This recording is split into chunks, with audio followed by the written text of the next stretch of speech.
Столичные коммунальщики готовятся к новому отопительному сезону. Напомним, что отапливание жилых и социальных объектов завершилось 19 мая. Но городской штаб по подготовке объектов жилищно-коммунального хозяйства и топливно-энергетического комплекса Якутска начал готовиться к новому отопительному сезону уже с 29 мая. В настоящее время все подготовительные работы идут по плану. Продолжит тему Мария Иванова.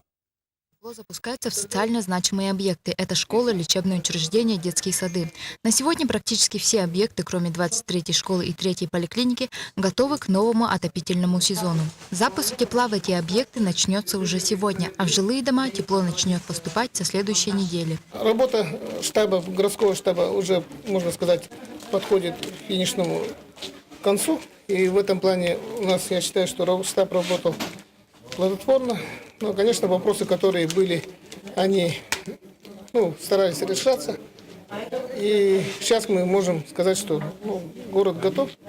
И если в том году мы не получили паспорт готовности, то в этом году мы постараемся получить данный паспорт. Хотя, конечно, в ряде участков, где ремонтные работы проводились, там возникли проблемы. Сейчас уже подписано распоряжение о запуске тепла. И мы среднесуточный 8 градусов уже ожидаем, как говорится, в начале той недели. И, следовательно, мы должны уже запустить весь жилой фонд. 3 котельные, отапливающие Марху, заменит 1 модульная. Общая площадь новой котельной 372 квадратных метра. И построена она при помощи так называемых сэндвичей. Несмотря на свою легкость, они прекрасно выдерживают северные морозы. Объект планируется недели через 2 уже сделать запуск этой котельной. Основной подрядчик внутри котельной – это Кангаласгострой и его дочерние предприятия. И на наружные соединительные сети уже наши подрядчики.